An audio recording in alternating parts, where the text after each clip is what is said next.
So for a long time, the power of the growing middle class was celebrated by all. They were attracting lots of investors, their spending power was helping the economy, and it was all good. But since 2008, since times weren't good, things have become a little blurry. In fact, the Anna movement was equated with the disillusioned middle class who were too impatient and wanted things too quickly. The sliding economy has just made it worse, and coming in this backdrop, Mr. Chidambaram's comments seem to have sparked off a major debate. We are prepared to pay 15 rupees for a bottle of water, but we will not bear 1 rupee increase in the price of a kilo of rice or a kilo of wheat. Before the French Revolution, the Queen of France, when she was told that people are shouting and people are protesting because they don't have the bread, she said, if they don't have the bread, why don't they eat the cake? So it is the same kind of statement, and if such a senior leader speaks like that, then I am afraid this country may see a huge revolution. It is a heartless government. It is an insensitive government. It is rubbing salt over the wound of the common man.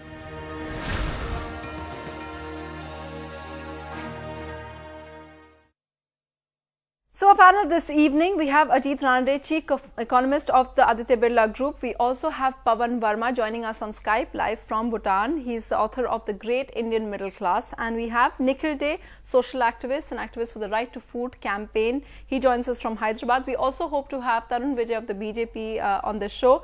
But first to you, Mr. Pawan Verma, you've studied the middle class. So do you think, are they really misunderstood or are they selfish?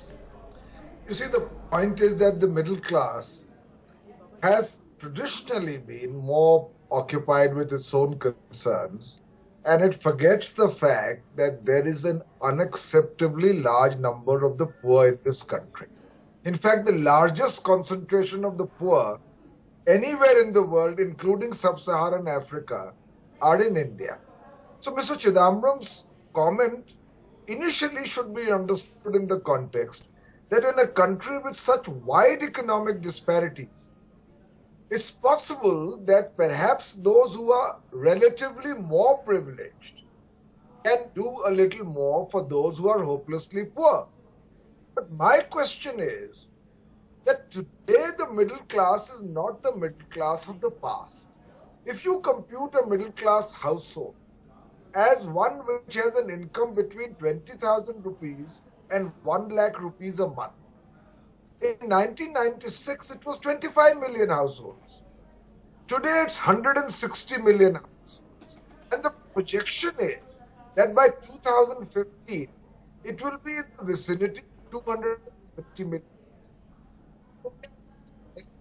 For about 300 million people, roughly, close to 1/3 of the country, yes, are pan-Indian, who have the same aspirations, watch the same television, have the same expectations from the system. Now, if middle class problems, perhaps what is going on? Okay, Okay, Mr. Verma, I think we're having a little bit of trouble with the audio of, towards the end. So we'll just sort that out. I'll just go across to Ajit Ranade meanwhile. So obviously Mr. Verma felt that, they could do a little bit more. Would you agree with that?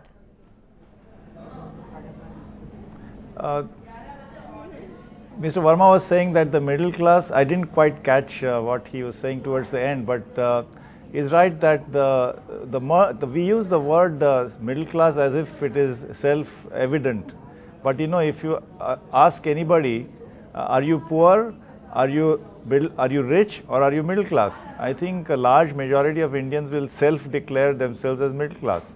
And even by the definition of income classes, we probably have something like 250 million or 300 million people in the middle class today. India's #1 news app just got even better. Download NDTV's new app. Fully optimized for retina display. Full screen view. Faster response time. And Sudoku. NDTV's new iPad app. Download now.